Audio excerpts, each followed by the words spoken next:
And finally she, at the climax of that labor, at the glorious moment, one last push, one more time, one more push, and now the Son of God. And he cried the cry of life. I bet that was amazing for the first time. In the fullness of time, God sent forth His Son, born of a woman, Emmanuel. The God of eternity stepped into time and space for the first time.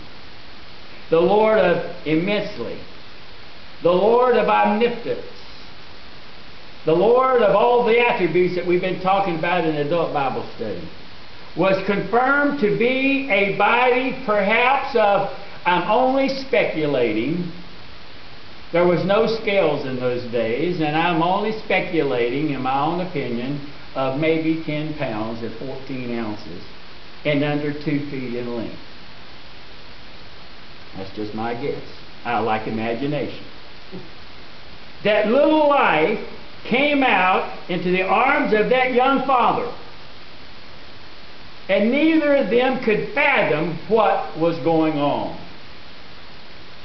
And they had been told by an angel, and everybody around them had absolutely no idea what was happening that evening or that morning when baby Jesus was born. Only the cattle were around. I don't know if the cows moved and the chickens chicked or the horses did something or the donkeys hee-hawed. I don't know. But Luke is carefully to tell us that she gave birth to her firstborn son. Firstborn. He did not use monogenes, only son. The Roman Catholics would have you to believe that she had only one child, and she was a perpetual virgin till her death. That is not true. Amen. She had many sons and daughters. It says, and I read to you a little bit ago, or would have, Matthew chapter 1, verse 24 and 25, that he kept her a virgin until Jesus was born. And after that, Mary and Joseph had a normal relationship. And as other husbands and wives would have in those days, they had boys and they had girls. I wonder who picked on who the most. I don't know. I can imagine. In Matthew's Gospel, chapter 12, we are introduced to Jesus' brothers, and in chapter 13, they're even named for us. Jesus' brothers, who were born to Mary and Joseph, half-brothers actually, James, Joseph, Simon, and Judas. In verse 56, and he had sisters, are also mentioned as well. You know, the crowd at that point was incredible. They were saying, you know, Jesus, this is nobody special. They said, this is just a carpenter's son. His mother's Mary. His brothers are James and Joseph and Simon and Judas, and his sisters, they're all with us. They all look like a family of an ordinary family. They've got a whole family full of kids, and Jesus was just one of the kids. We meet his brother again later on, and Luke records that appearance in Luke chapter 8. And we read about his brothers in John chapter 2 and John chapter 7, and they didn't believe. Jesus' own brothers did not believe that he was indeed God.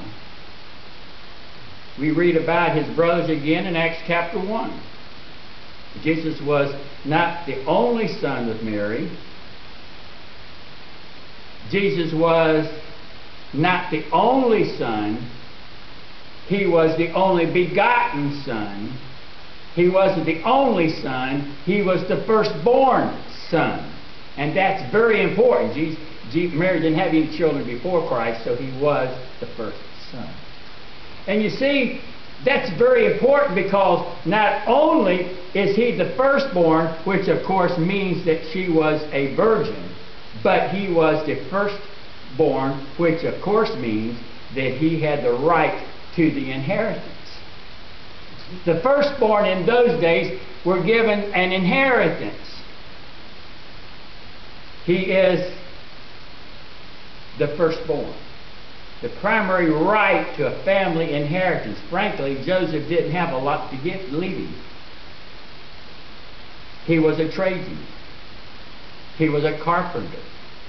Mary didn't have any great estate, as far as we know, to leaving.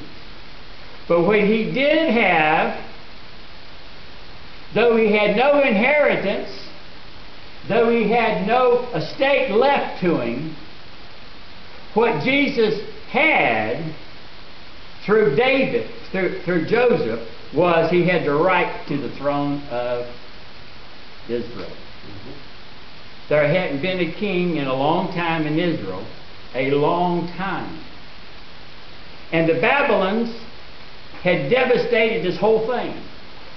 And they were followed by the Medes and the Persians, and they were followed by the Greeks, and they were followed by the Romans, and somebody was always ruling Israel, but it wasn't of the royal line of David.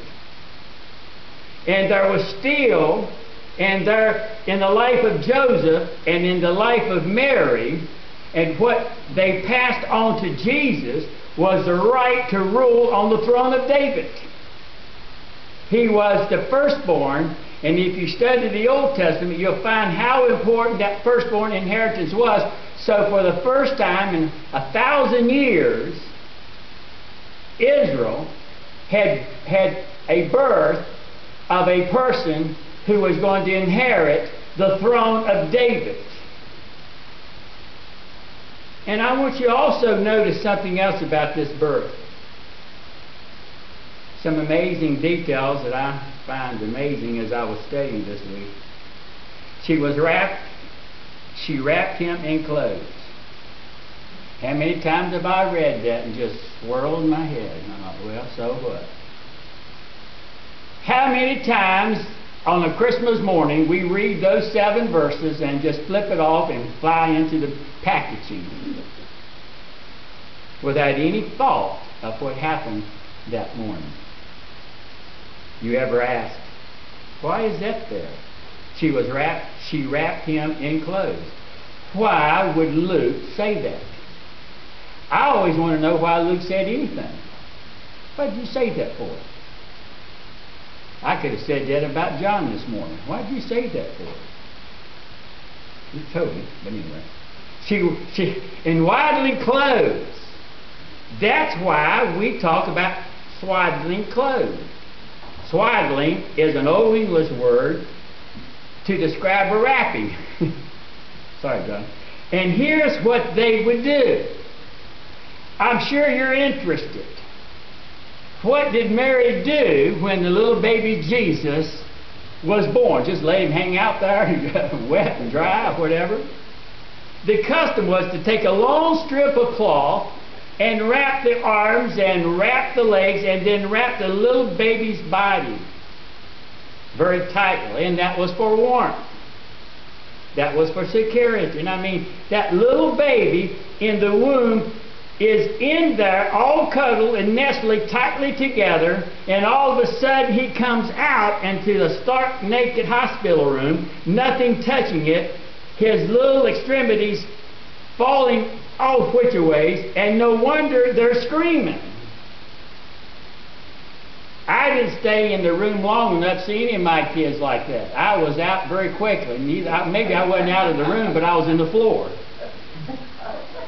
It wasn't that I left the room, I just left the whole scene.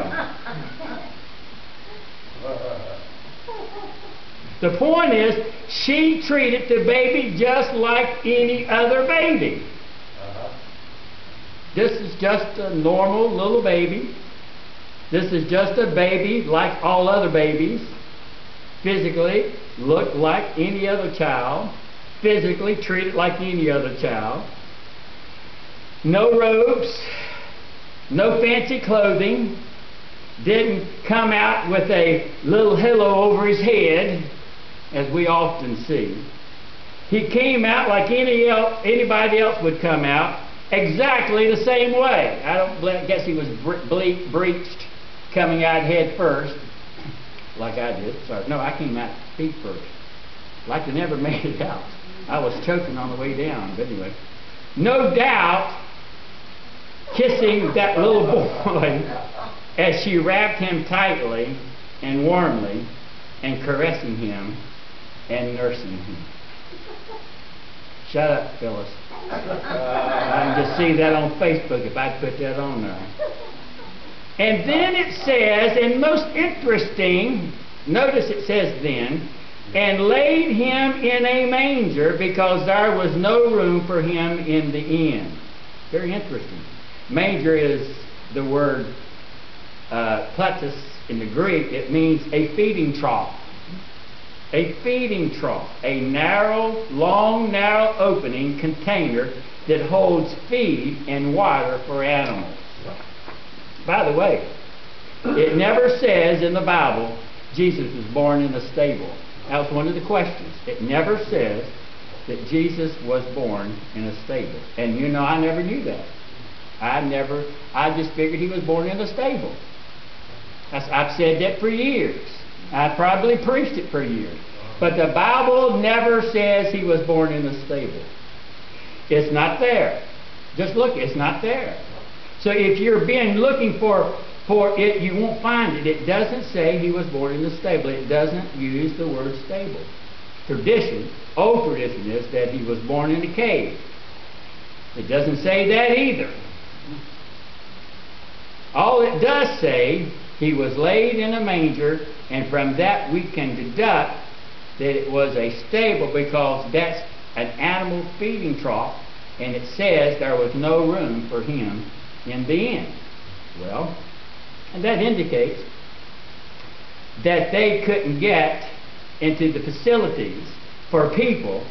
And so in every facility for people in ancient times, there was an adjourned facility for animals which they had with them when they traveled.